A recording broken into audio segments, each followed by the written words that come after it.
자, 오늘은요, 그 나가마디 문서와 영주주의와 관련해서 여러분들과 함께 다양한 예수님의 모습들을 좀 공부하려고 합니다. 그래서 영주주의의 다양한 얼굴들, 이제 그 내용들을 이제 같이 공부하려고 하는데, 어, 먼저 서론적으로 말씀드리면, 그 신약 성경에서 굉장히 중요한 배경사의 이슈 중에 하나가 영지주의예요. 영지주의. 그렇지만 아직도 그 에드윈 야마우치라고 하는 사람의 프리나스티시즘이라고 하는 책이 있는 것처럼 영지주의에 대한 정의조차 사실은 제대로 내려져 있질 않아요. 오늘도 영지주의의 다양한 얼굴들을 여러분이 보시게 되면 영지주의라고 하는 게 그렇게 만만한 게 아니구나, 그런 생각을 하시게 될 거고, 또 정의를 내리는 게 쉽지 않아요.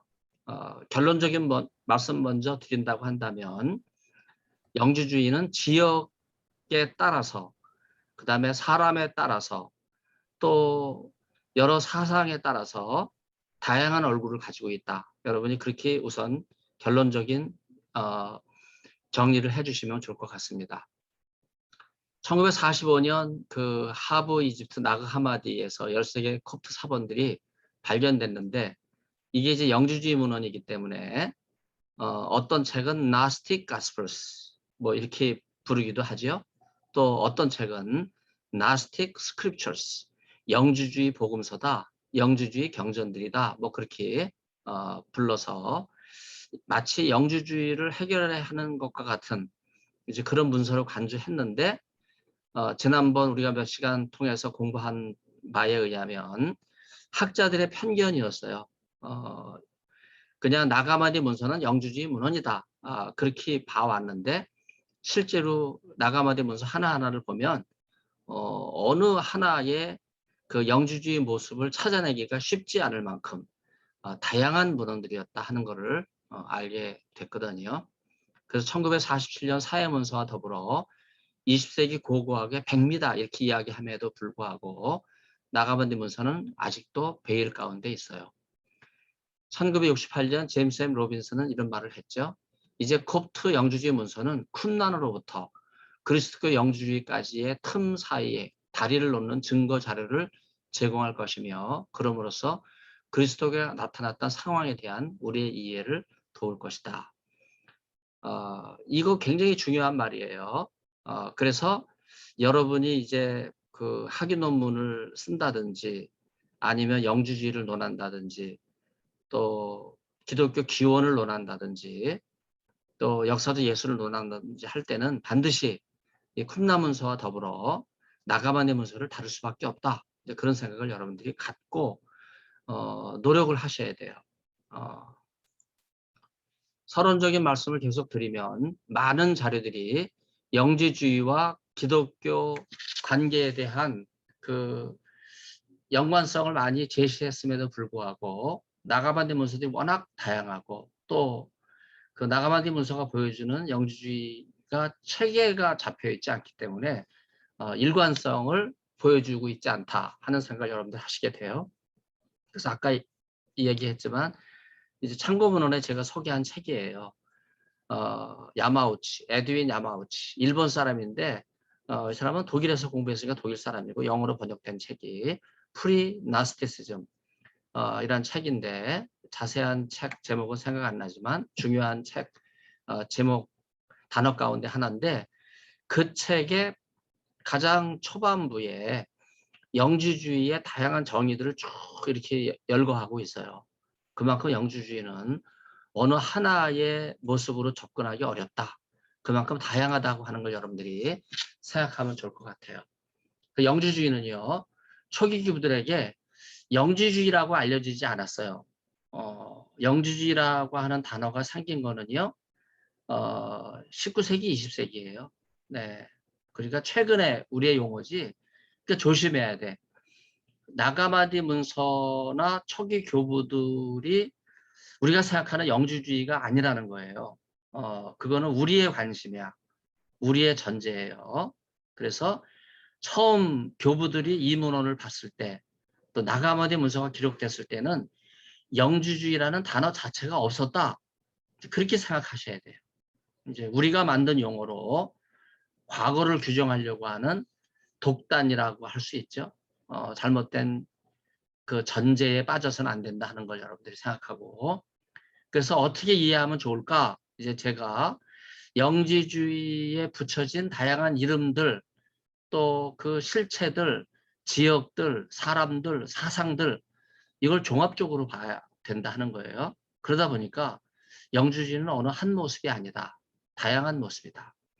그래서 영주주의라고 하는 이름 대신에 발렌티누스파, 마르키온파, 바실리데스파, 이 세 명의 3대 그 창시자들이거든요. 이들을 영지주의자들이다. 이제 이렇게 이야기하는데, 이 세 명의 학파를 우리가 생각해 볼 수 있고, 또 사람 말고 발원지를 생각해서 오리게누스는 히브리인들이 그 영주주의 특징을 보이는 것을 페라티코이라 불렀어요. 이 페라티코이라는 말이 헬라 사람들이 유대인을 부르는 칭호거든요. 페라티코이라는 단어가. 그래서 영주주의는 헬라 사상, 우리 게 아니다. 유대인 것이다. 이제 그런 표현으로 생각해 볼 수 있고, 또 프리기아 지방, 프리기아는 그 페르시아 지방이죠. 그 지역 사람들이 영주주의에 몰두했다. 뭐 이런 식으로 발원지를 생각을 해볼 수 있어요. 발원지별로. 그런가 하면 그 행동에 따라서 엔크라티테스, 절제하는 사람들이라는 뜻이죠. 그 다음에 교리 중에 가연설주의자들, 도세티스트, 그 다음에 하이마티토토이, 이 하이마티토이는 그 마띠아를 헬라 사람들이 부르는 칭호예요. 마띠아 후손들. 그 다음에 열광하는 경배의 대상들로 볼 때 가인파나 뱀을 숭배하는 오피스파 이렇게 부르기도 하고, 또 비도덕적인 사람들이다 그래가지고 시몬파, 또 난잡하고 무차별적 관습을 쫓는다고 해서 시몬파의 한 분파라고 할 수 있는 엔티시테스 그렇게도 부르기도 하고, 이런 이름들은 자기들이 지은 게 아니라 이 사람들을 바라보는 사람들이 종파 뭐 이렇게 특징을 지으면서 불렀던 그런 내용이라고 볼 수 있어요. 하르낙은 이제 불투만의 선생님이죠. 네, 그 종교사학파의 대가라고 할 수 있는 사람이죠. 하르낙은 영주주의자들이 그리스도교 교리를 헬라 철학과 관련지어 해석하면서 어떤 의미에서 영주주의자들이야말로 첫 번째 신학자들이다. 이런 말을 함으로써 하르낙은요, 그동안 있었던 모든 논의를 다 점검한 다음에 영주주의는 다른 어떤 분파나 어떤 사상적 배경보다는 헬라 철학과 연결된 사람이다. 플라톤 사상과 연결된 사람이다. 이걸 학문적으로 제일 먼저 규명해서 방대한 그 종교론이라고 하는 책을 통해서 제안한 사람이 바로 하르낙이에요.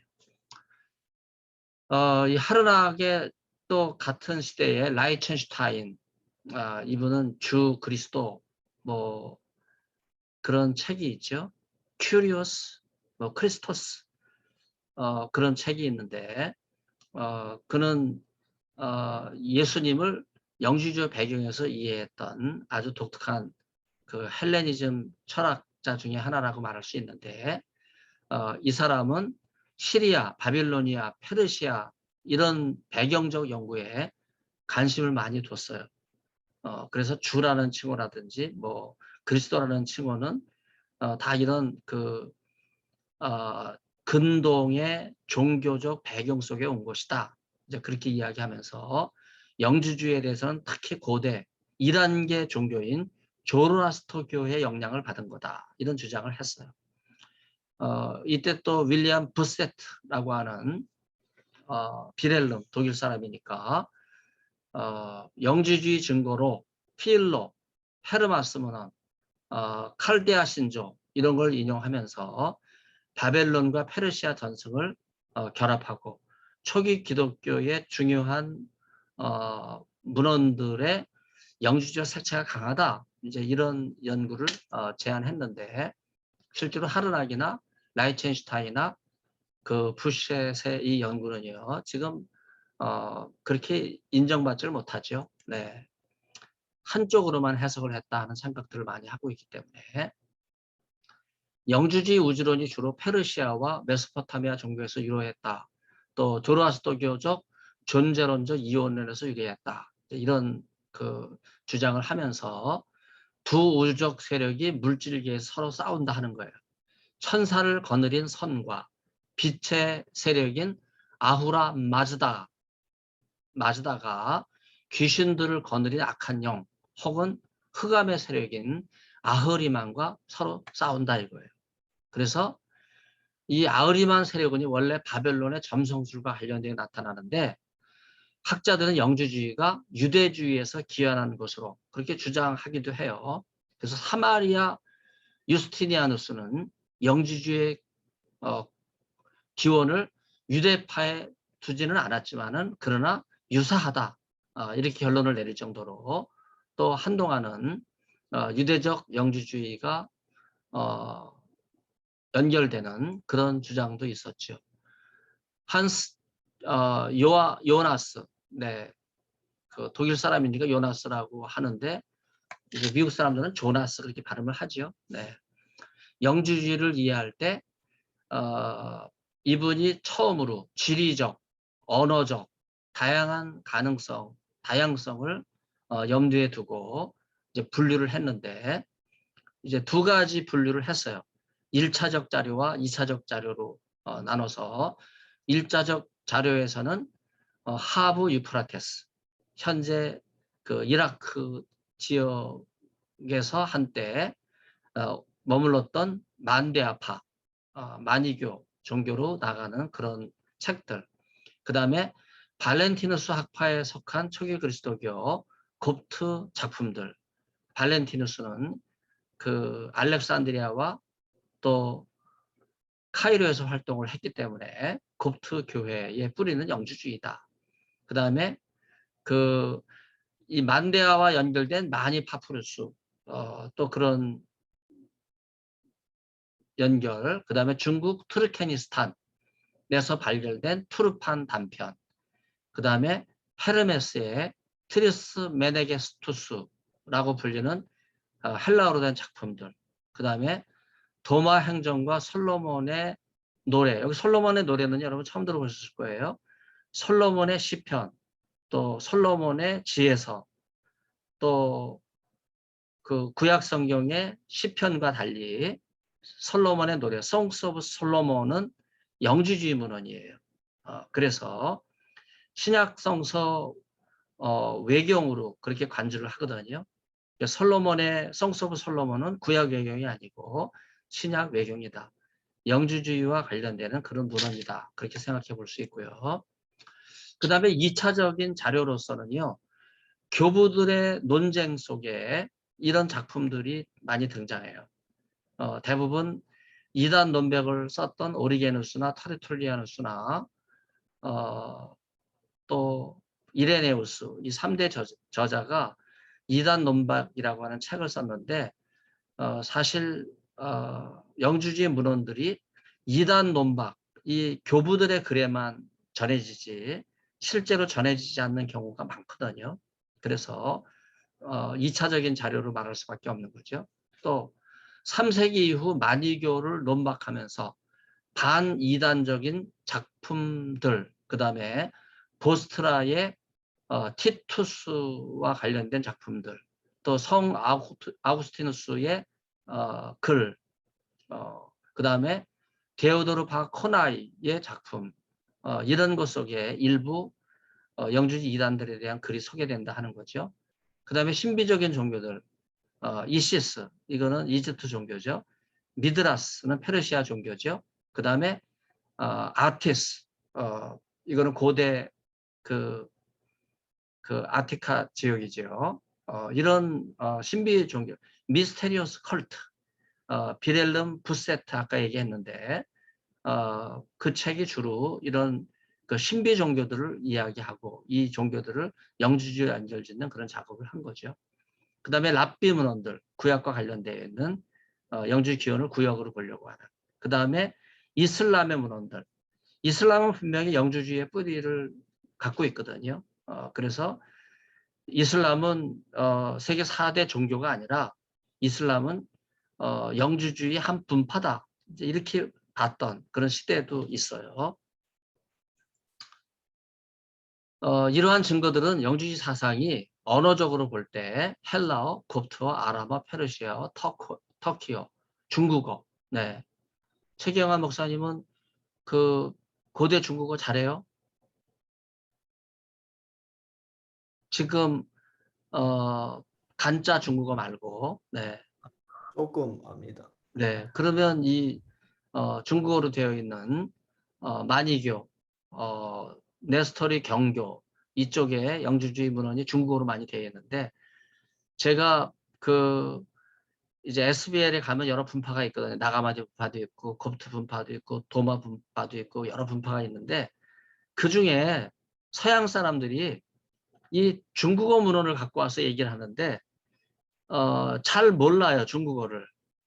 제가 이렇게 볼 때 잘못 해석한 게 많아. 그래서 아무튼 그 한국 사람이 고대 중국어 잘하거든요. 그래서 제가 만일에 그 종교사파를 굉장히 중요하게 생각한다면 중국어로 되어 있는 이 영주지 문헌들을 공부하기에 딱 알맞은 사람인데 그런데 관심이 없기 때문에 네, 그냥 그런 게 있다고 하는 정도만 보고 있는 거죠. 그 다음에 이제 그 라틴어, 히브리어, 시리아어, 아랍어까지 영주주의의 뿌리는 굉장히 광범위하다. 그걸 여러분들이 생각하시면 좋을 것 같아요. 네. 이만큼 영주주의는요, 어디서 왔는지, 어떤 전승에서 왔는지 참 어렵다. 결론 내리기가 쉽지 않다. 그만큼 광범위하다 생각할 수 있고, 그래서 헬라, 바벨론, 이집트, 인도 기원, 또 유대교와 그리스도교 요소들이 가미된 영주주의는 굉장히 혼합주의적인 그런 특징들이라고 말할 수 있습니다. 특히 영주주의는요, 사도행전 8장에 마술사 시몬 마구스로 거슬러 올라가요. 근데 실제로 여러분 이 사도행전 8장의 시몬 마구스를 보면요, 영지주의라고 볼 수 있는 거는 뭐 제가 여기 뭐 단편적으로 이야기를 하는데 뭐 거의 없다고 봐야 돼요. 근데 안디옥의 이그나티우스가 에베소 교회에 보낸 편지에서 처음으로 이 시몬 마구스가 영주주의자다 이렇게 이야기함으로써 이게 불을 붙인 거예요. 그래서 마구스는 마고스죠. 마고스. 마고스는 그 매직, 예, 주술 뭐 그런 뜻이잖아요. 마고이 박사들, 네, 주술사들, 점성가들 뭐 그런 의미인데 그래서 시몬이 그런 부류의 사람으로 그렇게 이해해서 사도행전 8장과 8장 9절로 25절까지 이제 등장을 하죠. 그래서 시몬은 베드로를 돈으로 매수해서 안수 능력, 성령을 받고 또 뭐 귀신을 쫓아내고 병자를 고치고 이제 그런 일을 하고 싶었는데 이제 제가 볼 때는 뭐 시몬 마구스가 영주주의라고 하는 그 성경 본문에서는 딱 한 구절인 한 표현인 것 같아요. 자칭 큰 자다. 그래서 이걸 하나님을 대적하는 자로 그렇게 이야기하고 있는데 결국은 영주주의자들이 뭐 데미우르고스를 이야기하잖아요.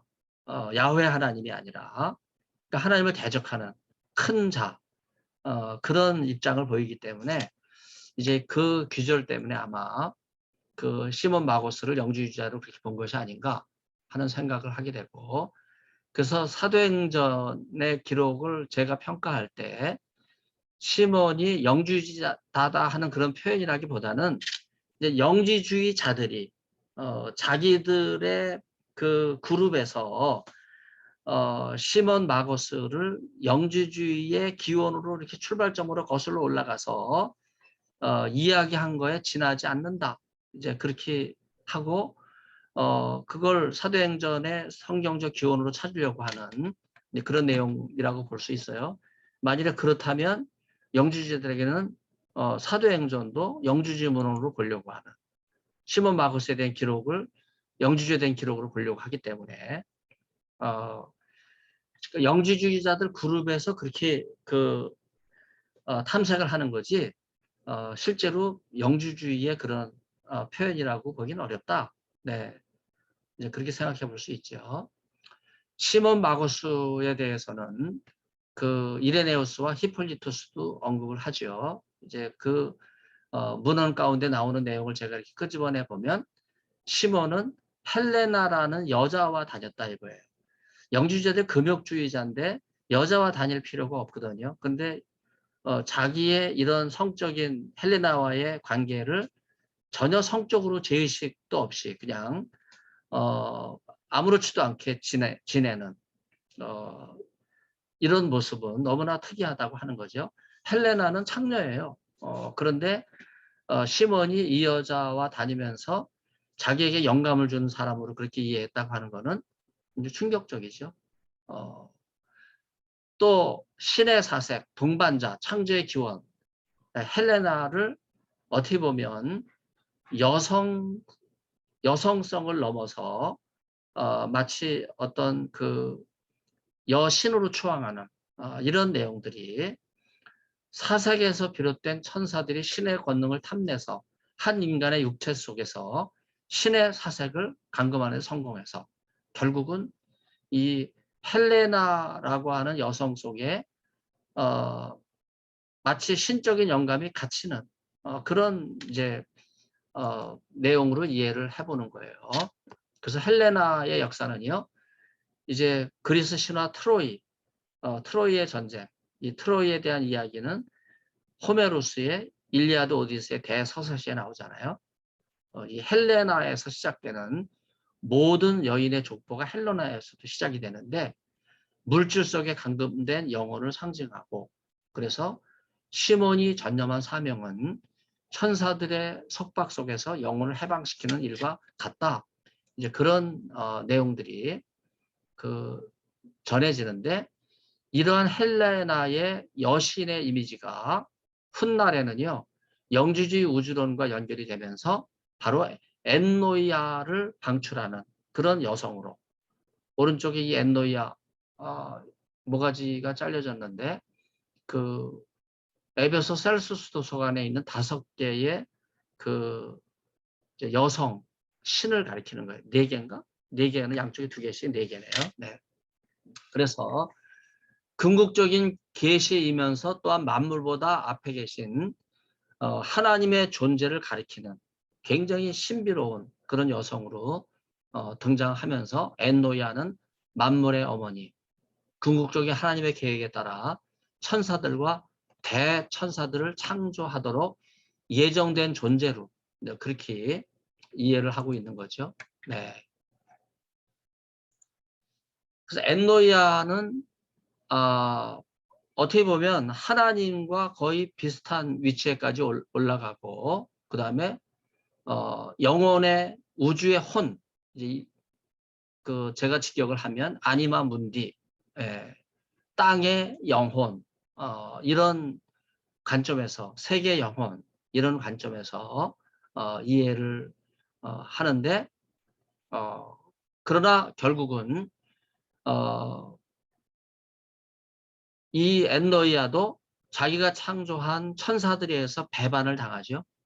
그래서 결국은 질투와 무지에 사로잡히게 되고 또 배척되고 결국은 하나님도 알아차리지 못하는 그런 지혜의 여신이 아니라 무지의 여신으로 한순간에 전락되는 그런 특징이 있죠. 심지어 자기가 낳은 아들에게까지 포로가 된 엔노이아는 끝내 감옥에 갇히는데 그 감옥은 다른 게 아니라 인간의 몸이 감옥이죠.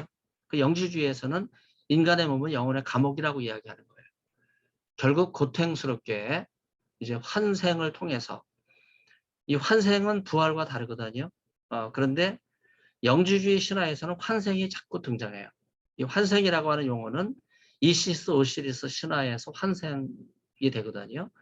이시스 오시리스가 죽는데 그 몸이 사지백제에 찢겨지면서 나일강물에 던져졌는데, 그 던져진 이시스 오시리스가 여러 피조물로 환생한다. 이제 그런 주장인데, 그런 주장이 부활과는 근본적으로 다른데, 부활을 환생에 지나지 않는 걸로 이해하는 학자들이 많이 있어요. 엔노이아는 그리스 로마 신화의 원형이 되는 여성이라고 말할 수 있고, 그 다음에 고대 신화에서 가장 큰 전쟁의 원인이 바로 이 헬레나를 페리스가 이제 뺏기니까 이걸 차지하기 위해서 일어난 전쟁이 트로이 전쟁이잖아요. 그래서 여러분들이 이 배경을 좀 이해하기 위해서는 일리아드 오디세이의 대서사시를 읽을 필요가 있죠. 마침내 이제 지고의 하나님은 엔노이아를 구하기 위해서 자신의 한 위격을 인간의 모습으로 세상에 보내는. 그래서 어떻게 보면요, 기독교적인 색채를 띠고 있기 때문에 여기 일자가 하나님이 되고, 그 다음에 그 일자로부터 또 한 인격이 이 땅에 보내지는 것이 마치 성자인 것처럼 그렇게 얼핏 이해가 되는데, 실제로는 연관성이 없고 이러한 주장들이 어떤 체계가 없는 그런 표현이라고 볼 수 있어요.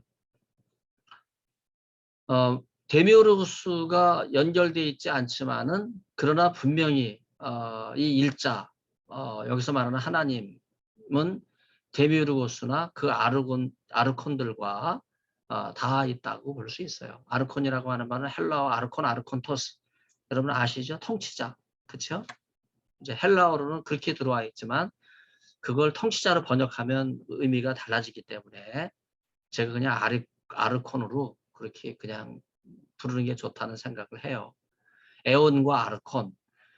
헬라어에서 에온은 두 에온, 옛 시대와 새 시대 그렇게 부르지만 그거는 또 다른 의미거든요. 그래서 에온과 아르콘은 일자로부터 유출된 존재들이다. 그렇게 이해하는 것이 좋겠다 싶어서 그냥 아르콘과 에온으로 그냥 제가 표현을 하고 있어요. 이미 계시는 하나님이 아들을 예수님의 모습으로 세상에 보냈고, 또 사마리아 시몬의 모습으로도 예수님이 나타났다. 이게 어떻게 이런 주장을 하는지는 알 수 없지만은 영주주의는요, 시몬 마고수가 예수님이다. 이제 그렇게까지 이해를 하고 있어요. 또 성령으로서 다양한 민족 위에 임재하셨다고 하는 주장을 시몬 마고스 추종자들이 하는데, 결국은 시몬이 자신을 세상의 구원을 가져오는 예수님, 구원자 신화에 연결짓는 그런 모습이 나타나는데, 여기에서 하나님, 성자 예수님, 성령 하나님, 초기 영주주의 신화에서 이런 삼위일체적인 모습이 나타나기 때문에 발렌티누스의 삼위일체론은요, 어거스티누스가 그대로 계승했다면 정통신앙은 없을 뻔한 거죠. 그런데 어거스틴이 발렌티누스의 이 영주주의 삼위일체론을 배격했기 때문에 그래서 어거스틴 삼위일체론이 정통신학으로 뿌리를 내리는 그런 계기가 될 수 있다고 볼 수 있죠. 그래서 결국은 시몬 마구스는 자신의 사상을 유대교와 연결짓고, 또 유대 사상을 반대하는 사람들과 연결되면서 양자 사이에는 굉장한 논쟁이 있었다 하는 것을 생각해 볼 수 있죠. 근데 실제로 사도행전 8장의 내용이 이렇게까지 연결될 수 있을까 하는 것은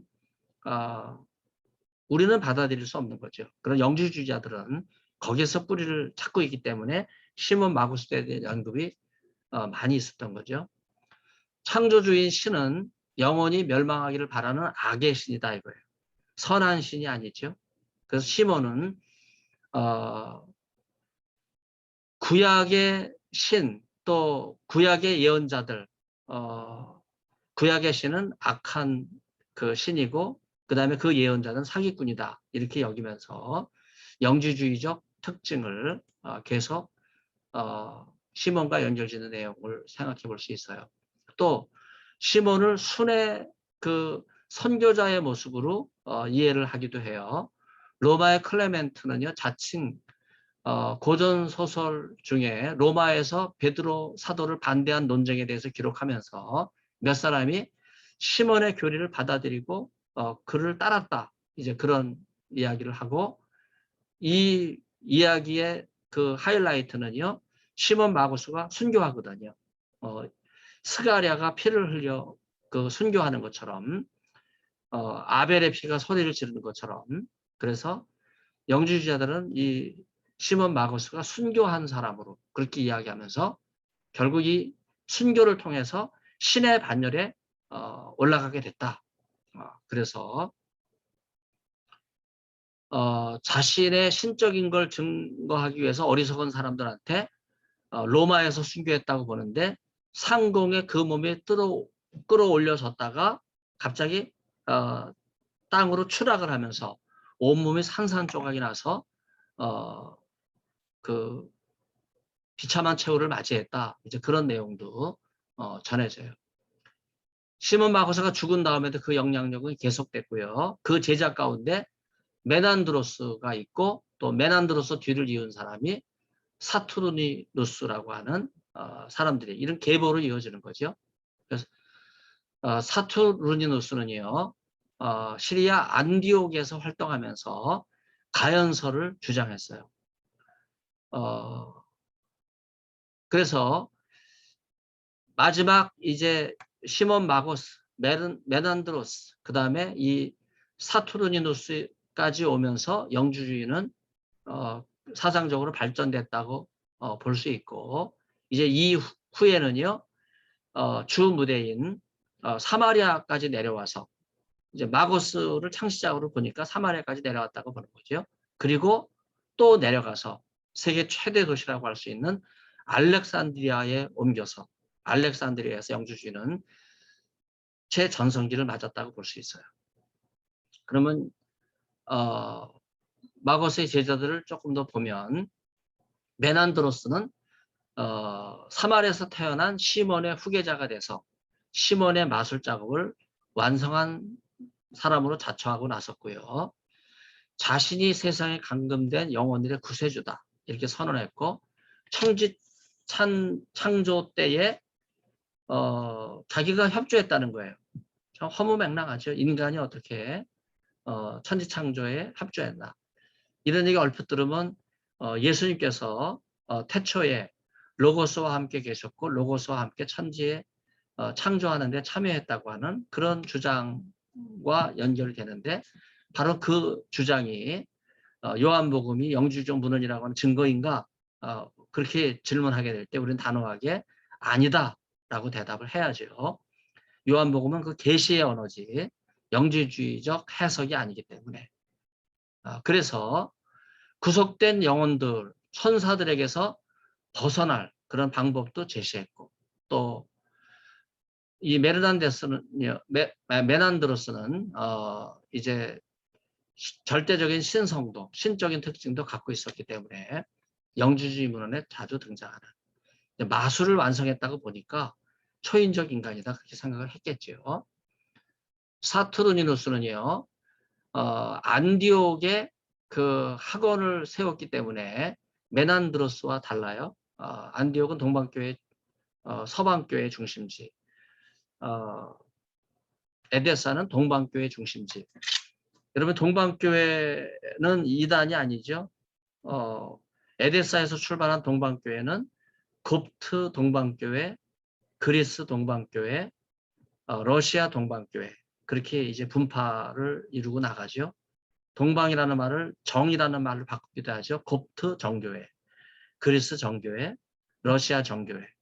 정이라는 말은 억서덕스, 정통이라는 말이에요. 그래서 에데사에 뿌리를 둔 동방교회는 정통교회고, 그 다음에 안디옥에 뿌리를 둔 서방교회는 그 출발이 그 아구스티누스로 연결이 되는 거죠. 삼위일체를 완성했던 아구스티누스. 그런데 이 서방교회는요, 로마 바티칸의 타락으로 인해서 맥을 잇지를 못해요. 로마 천주교가 서방교회의 그 중심이라고 생각하는 분들이 있는데 그건 잘못된 거예요. 로마 천주교는 마리아 숭배설과 교황 무화설과 또 여러 가지 있잖아요. 성상 숭배라든지 이런 걸로 인해서 타락된 종교라고 말할 수 있어요. 그래서 서방교회 전통을 이어가는 거는 아우구스티누스 뒤를 이어서 개혁교회라고 말할 수 있죠. 개혁교회라고 하는 건 뭐예요? 초기교회 전통으로 돌아간다. 그게 개혁교회거든요. 중세 타락한 바티칸 로마 천주교를 개혁해서 원래 교회의 순수한 모습인 초기교회로 돌아간다. 이제 그게 이제 개혁교회죠. 그런 점에서 서방교회도 정통교회인데 그 정통교회 전통을 이어가는 것이 개혁교회지 바티칸을 중심으로 한 로마 천주교는 아니다 하는 거예요. 이런 말씀을 드리는 이유는요. 서방 교회 중심인 안디옥과 동방교회 중심인 에데사 모두 다 정통교회 지역인데 그러나 초기교회에서는요. 이 사투르니누스나 또 메난드로스와 같은 이런 영지주의가들이 활동했던 그런 지역이었기 때문에 이 지역이 마치 그 이단의 발생지처럼 그렇게 이해하는 분들이 있는데 이런 이단들이 준동했다가 역사에서 사라진 것뿐이에요. 이들이 사라졌을 때 안디옥이나 에데사는 그냥 정통교회의 모습을 다시 회복한 거거든요. 우리가 그렇게 이해하는 게 좋을 것 같아요. 많은 천사 가운데 7 천사가 세상을 창조한 다음 여러분 세상은 하나님이 창조하신 것이 아니라 영주주의에서는 또 데미우르스가 창조했다가 이야기하다가 또 7 천사가 창조했다. 뭐 그렇게 또 이야기하죠. 이게 무슨 일관성이 있는가? 네, 일관성이 없죠. 도론이 나타난 빛의 묘상을 따라 인간의 형체를 만들려고 했고 또 창조의 천사들이 무능력해서 그들이 세운 작품 이 피조계를 유지할 수가 없었기 때문에 또 다시 또 창조하는 그래서 하나님은 인간을 불쌍히 여겨서 그에게 빛의 반짝이는 한 불꽃을 보여주시고 그 불꽃에 생명을 주심으로써 또 새롭게 이어지는 이제 그런 내용이 볼 수 있어요. 사투르니누스는요. 그 빛의 불꽃을 감싸고 있는 육체가 몰락하게 될 때 그 불꽃은 원래 하늘에서부터 왔기 때문에 다시 올라간다. 그런 주장을 했고 벌써 세상과 인간 창조에 관한 영주주의 신화를 보여주고 있는 거죠. Journey of the Soul. 이 불꽃을 영혼이라고 할 때 영혼의 순례라고 말할 수 있어요. 그래서 영혼은 하늘에서 내려왔다가 육체의 감옥인 인간의 몸에 잠시 갇혀 있다가 다시 이 육체가 죽게 됐을 때 거기서 나와서 다시 회귀한다고 하는 영혼의 순례 이미지가 나타나죠. 이런 순례 이미지는 우리가 지난번에 생각했던 플라톤의 동굴의 비유에 나타난 그 타입 그대로죠. 네. 바실리데스는요. 시리아에서 이집트로 자리를 바꿔요. 안디옥에서, 에데사에서, 사마리아로, 사마리아에서 다시 이집트로. 그래서 120년부터 150년까지 이제 이집트에서 활동을 하는데 바실리데스 작품은 전해지지 않고 그냥 교부들의 드문드문 언급된 그런 내용을 통해서 그러나 그게 이단적 내용이기 때문에 굉장히 긴 설명을 하고 있는 거예요. 거기에서만 등장하는 거죠. 네. 알렉산드리아 교부들인 클레멘츠와 오리게네스도 먼저 언급을 하죠. 네. 사실은 오리게네스는 처음에는 영지주의자였어요. 그래서 이단으로 판명이 돼서 쫓겨나죠. 그러다가 다시 회개하고 돌아와서 또 알렉산드리아의 감독이 돼요. 재밌는 거죠. 네. 회개하는 게 중요한 거예요. 바실리데스도 영주주의 그 다른 교사들과 마찬가지로 자기들의 이름을 올려서 자기들의 족보를 전해주는데 특히 이 바실리데스가 받은 이단들은 예수님에게서 왔다. 그 다음에 베드로의 가르침이다. 베드로의 가르침을 받은 제자에게서 온 것이다. 뭐 이렇게 이야기를 하면서 이레네우스는 이 바실리에서 제자들을 클라우치아스라고 부르기도 하고 히폴리투스는요 마티아스로 부르기도 하는 이제 그런 특징들을 우리가 생각을 해볼 수 있겠어요. 그 다음에 영주주의 사상의 또 하나 중요한 특징이 비관주의인데 모든 영혼이 죄로 더럽혔고 오직 그 죄에 대한 대가는 처벌로 주어진다고 하는 거죠. 죄를 범하지 않고 고통당하는 사람은 드물다. 성경에도 있죠. 너희가 죄를 범하고 고통을 당하면 무슨 유익이 있으랴 하는 규절이 있는 것처럼 이걸 영주주의 문헌으로 이해하면 큰일 나는 거죠. 네. 다시대에서 이론에 따르면 동물의 육체 속에서 인간의 육체의 환생 이게 구속의 한 방편이다. 죄를 씻는 한 방법이다. 네. 어떻게 보면 불교의 윤회설과 비슷해요. 네. 사람이 죽어서 짐승이 된다. 그러다가 막 윤회하다가 또 그 짐승이 사람이 됐을 때 이제 급이 달라지니까 네. 굉장한 그 비관주의죠. 네. 만물의 영장인 인간이 동물이 된다. 이게 얼마나 비관론이에요. 네. 그리고 여기서 이제 하나님과 피조물 사이에 그 365개의 하늘이 있다. 이 365개의 하늘은 유대인의 사고방식에 있는 내용인데 유대적 영주주의와 연관이 되기 때문에 이런 내용이 들어갔다고도 생각해 볼 수 있죠. 그래서 하늘에 유출된 그 실체들은요, 층층이 계층을 잡는 거죠. 여기 그 영주주의 그 플레로마 유출로부터 나온 이 8층, 그 다음에 30개의 애원들, 뭐 이런 걸 여러분들이 다시 한번 생각을 해보면 좋죠. 그래서 하늘의 마지막 천사들과 아르콘의 두목, 바로 그 두목이 누구냐? 유대인들이 섬기는 신의 그 하나님에게 문제가 있다. 그래서 책임을 하나님께 돌리는. 그래서 구약의 하나님은 악한 하나님이다. 불완전한 하나님이다.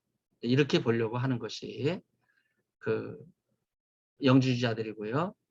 하나님께서는 자신들을 믿는 사람들을 구원하기 위해서 맏아들을 세상에 보냈고 그 아들의 이름은 예수가 아니라 지성이다. 그노시스다. 네, 지식이다. 그리고 이분은 그리스도다. 이렇게 이야기를 하는데 예수라고 하는 이름을 거부하는 이유는 예수는 육신의 몸을 입고 오신 역사적 예수이기 때문에 그리스도라고 이야기하는 것은 이거는 가연설적인 의미에서 이야기를 하는 거죠. 그렇기 때문에 가연설은요, 영주주의자들에게 아주 공통적으로 나타난 사상이라고 볼 수 있고, 그리스도에 대한 설명 속에 인간적 영역에 있어서 인간의 육체는 거부되고 영적으로만 존재하는 그런 그리스도의 모습을 보여주고 있어요. 그래서 인간이 될 수 없기 때문에 십자가의 고난도 상상을 못하는 거죠. 왜냐하면 육체의 고난을 당한다고 하는 것은 신의 속성과는 거리가 멀기 때문에 그렇죠. 그래서 그리스도는 육체를 입고 오지 않으셨다 하는 것이 영주주의자들의 이제 주장입니다. 그리스도께서 인간의 형상을 취해서 세상에 나타나셔서 기적을 행하셨다 하는 이 말은 영주주의자들의 굉장히 논란이 되고 있는 거죠. 그리스도는 순환을 당하지 않았는데 구레네 시몬이라고 하는 어떤 사람이 그리스도를 대신해서 십자가를 졌다 하는 거예요.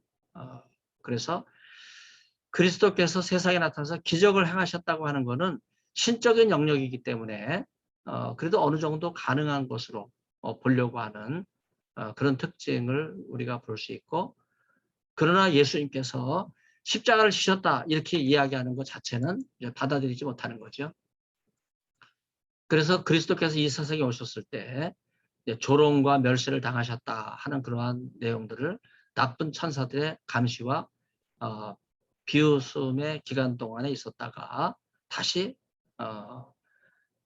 아버지 하나님의 곁으로 올라갔다 하는 그런 이야기를 하는 거예요. 그래서 이 같은 지식을 아는 사람들은 영주주의자들만 가능하다.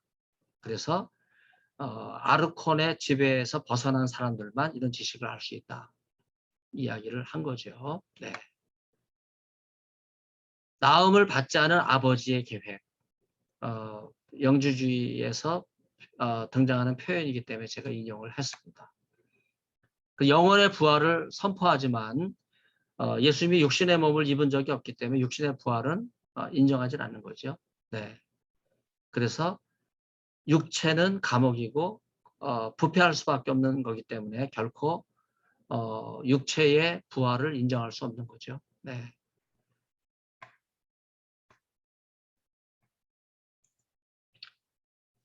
영혼들에 대해서 바실리에 대해서는요. 영혼에 대한 지식을 알고 있는 사람은 극소수다. 1000명에 한 사람, 10,000명에 2사람. 1000명에 한 사람이면 10,000명은 10명인데 10,000명에는 2사람으로 그렇게 표현하고 이거는 비밀이고 이건 절대 누설될 수 없는 그런 내용으로 그렇게 이해를 해요. 영주주의 가운데 가장 대표적인 사람을 마르키온으로 이야기하지만 실제로 마르키온을 영주주의자로 인정하는 것을 또 거부하는 그런 학자들도 있죠. 마르키온은 85년 유복한 가정에서 태어났고 그 부모는 항구 도시 시노페라고 하는 지역에 살았고 또 시노페의 주교였을 가능성이 크다고 봐요. 해운업으로 큰 돈을 벌었는데 아버지와 그렇게 사이가 좋지 않았다 하는 거죠. 네.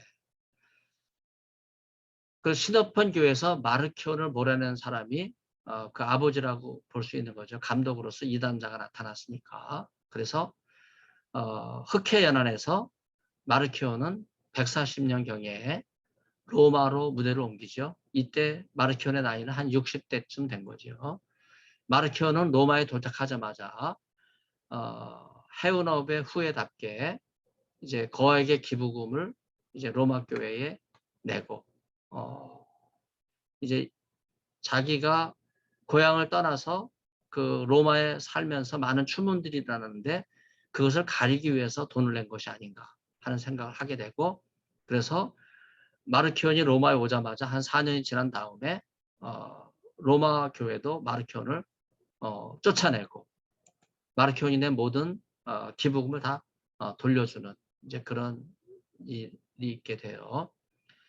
그래서 마르키온은 구약의 하나님은 열등하신 하나님, 또 신약의 그리스도는 또 육체를 입지 않은 이제 그런 가연설 이해를 갖고 있었기 때문에 그 둘이 결코 조화될 수 없었던 거죠. 그래서 모세의 하나님은 화를 잘 내고 난폭하다, 실수한다, 마음을 바꾼다.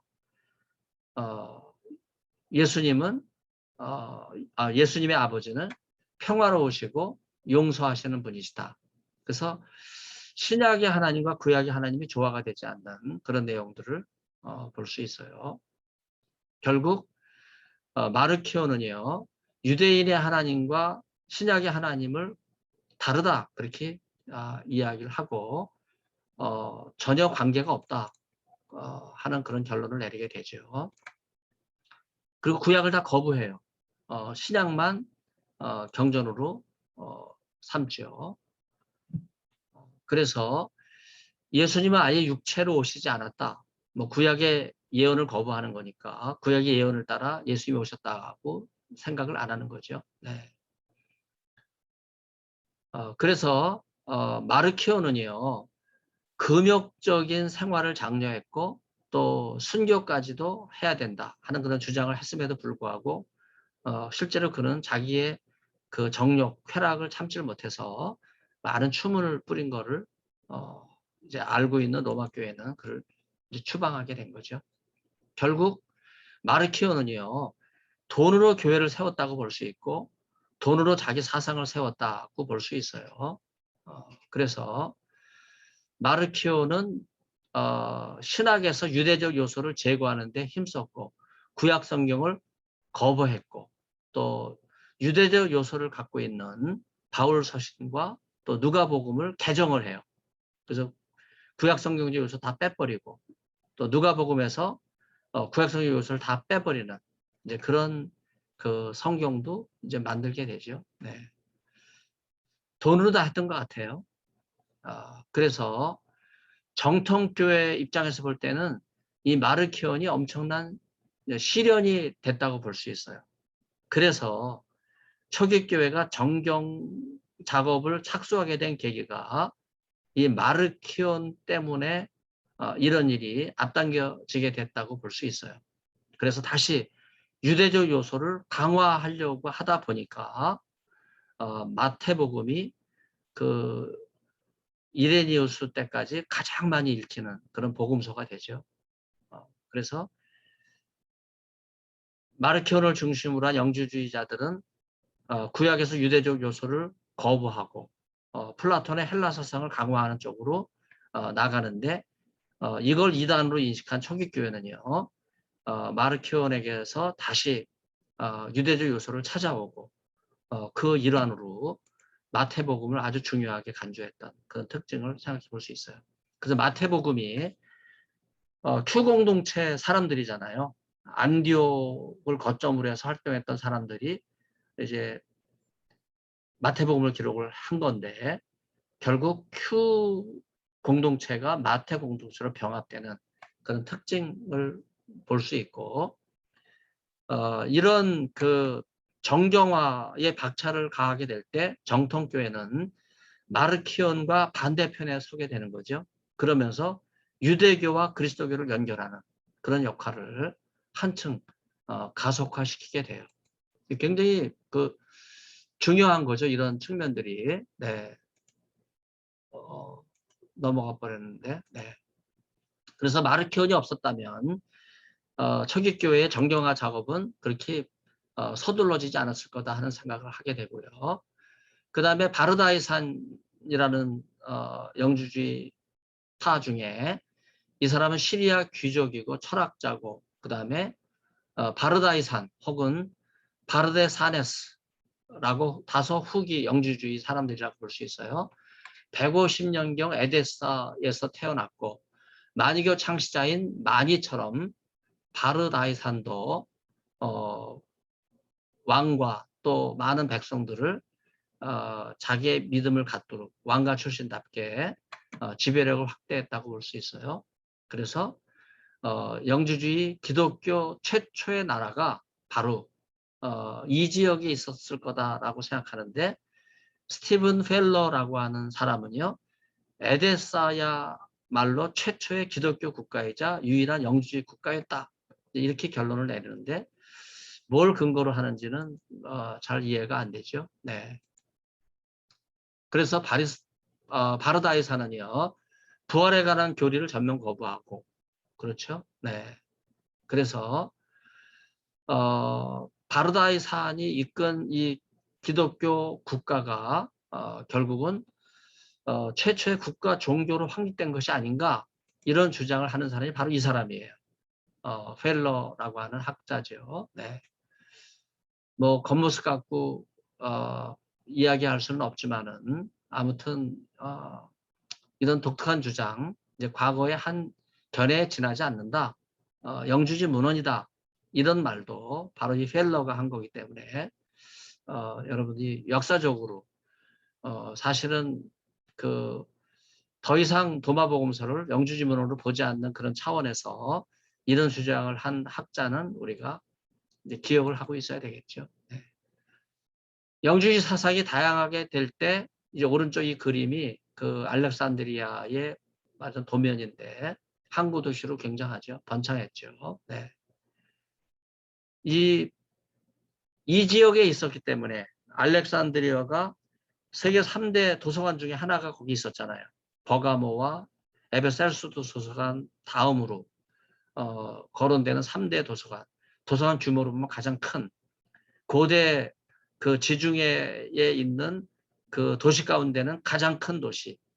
이 지역을 거점으로 했기 때문에 영주주의가 도시 그 사상이 되고 그래서 급속도로 확산하는 그런 계기가 됐다고 볼 수 있겠어요. 그래서 그 알렉산드리아는 그 영지주의자들이 다 모여서 활동하는 그런 지역이 됐고, 이제 그러다 보니까 나일강 델타 가장 하류잖아요. 지중해. 결국은 상류로 올라가면서 이제 그 나가바네 문서가 자취를 감추는 이제 그런 지역이 되기도 하죠. 그래서 여기 그 아테네 그 철학자들의 모임, 바티칸 궁에 있는 양탄자에 그려져 있는 그림인데, 소크라테스하고 플라톤이 대화를 나누는 이런 장면이 여기 있죠. 그리고 바닥에 앉아 있는 사람은 디오게네스죠. 디오게네스. 네.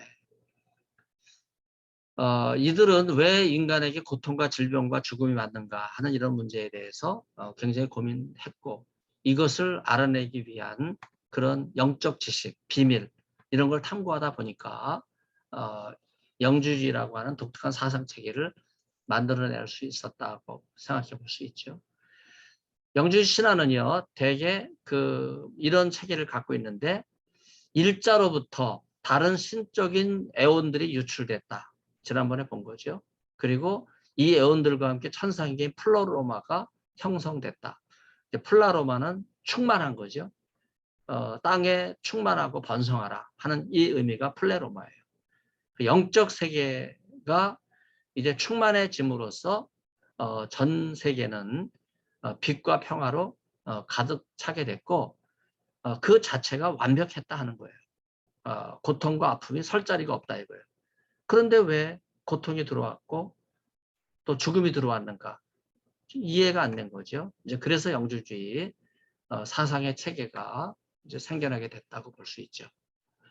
완전한 천상계인 플레로마에도 문제가 생기고, 애원들 가운데 최하위에 해당되는 소피아가 최상신의 허락을 받고 배우자 애원의 동의를 구하지 않을 때 독단적으로 자녀를 낳는.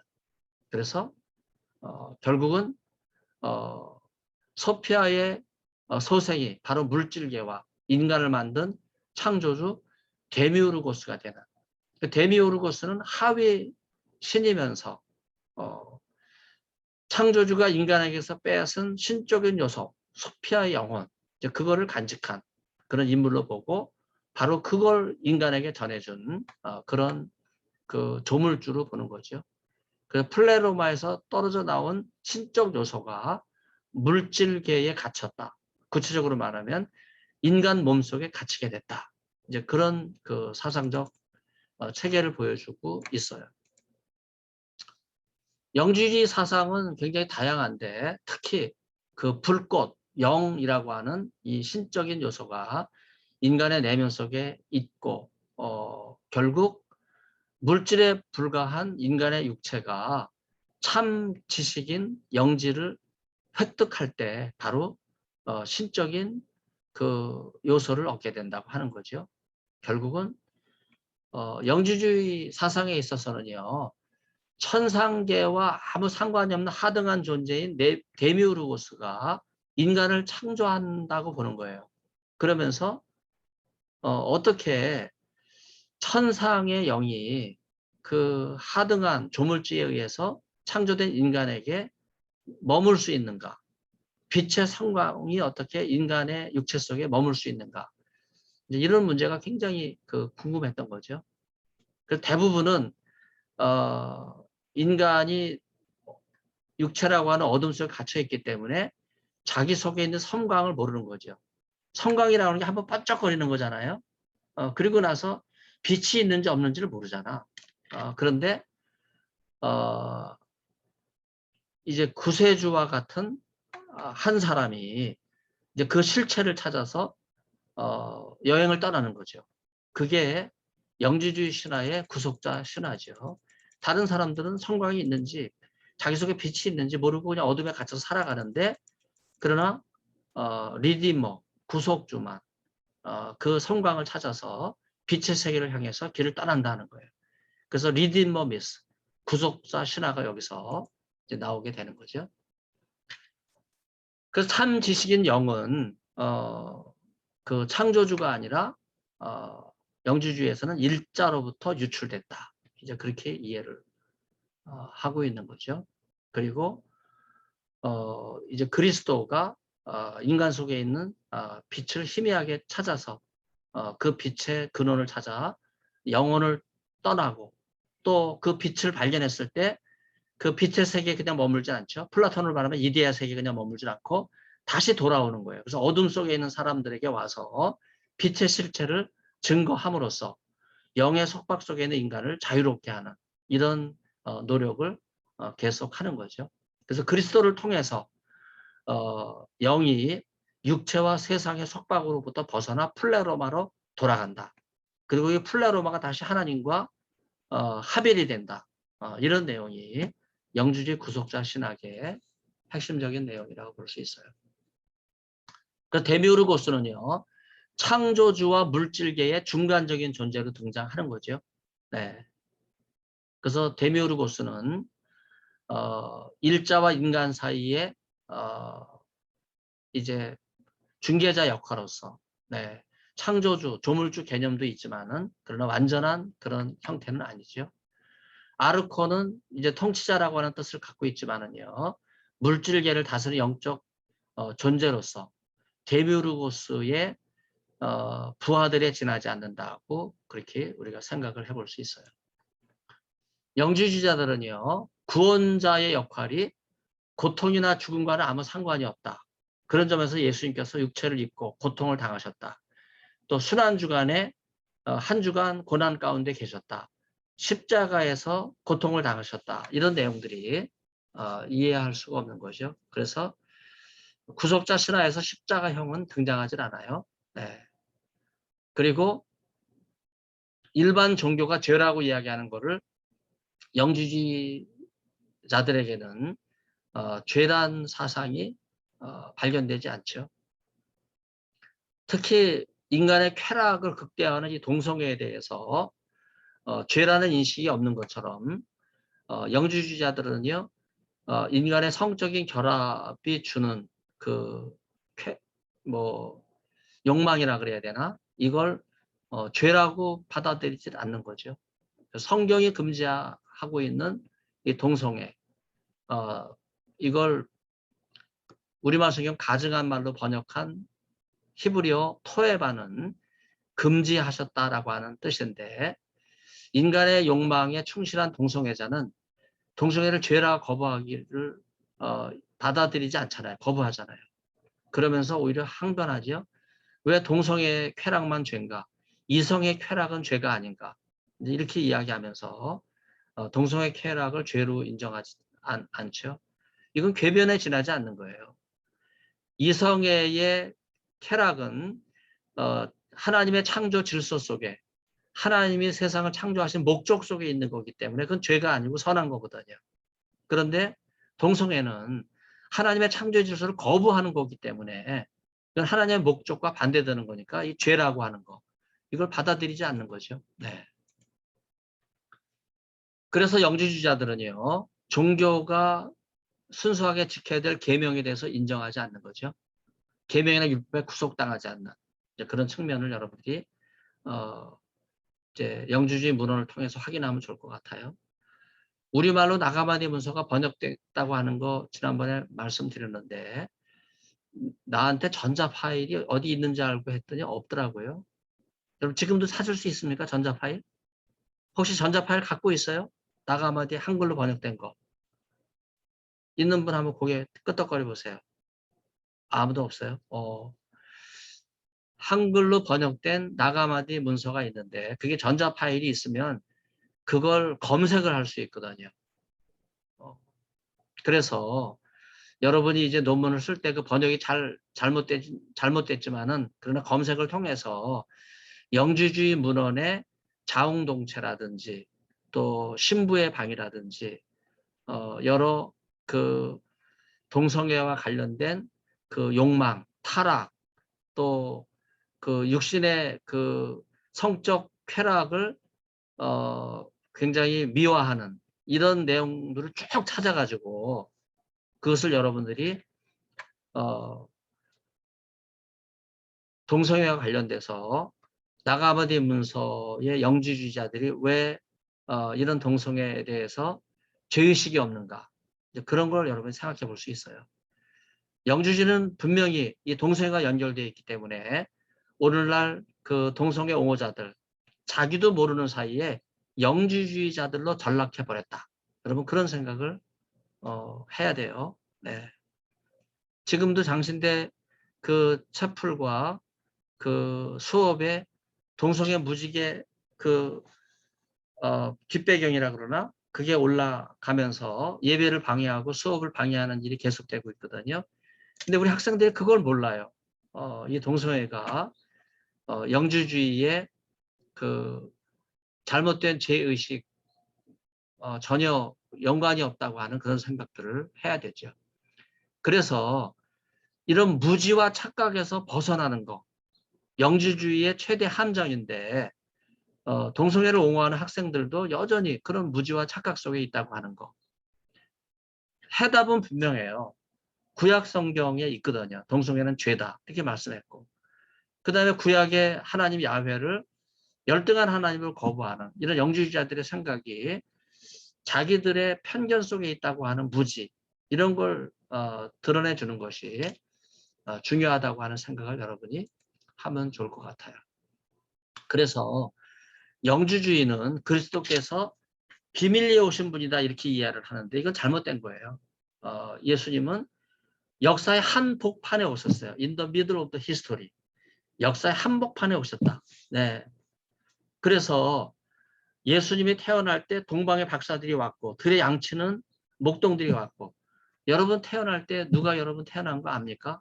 여러분은 그냥 한 집안의 공간에 온 거예요. 그러나 예수님은 이게 완전히 그 개방된 역사 속에 오신 분이거든요. 그래서 성경은 이미 예수님의 역사성을 오픈하고 있는데 이것을 클로즈하고 제한된 공간의 비밀스러운 그런 내용으로 이해하는 영주주의 이런 편견 자체는 더 이상 정당화될 수 없는 거죠.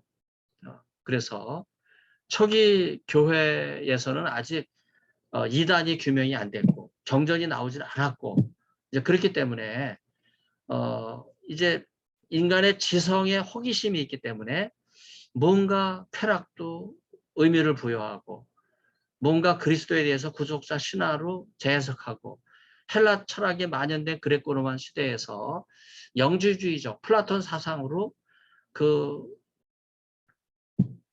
그리스도를 해석하는데 매료돼 가지고 많은 사람들이 이제는 메시아를 거부한 유대교는 떠나야 된다.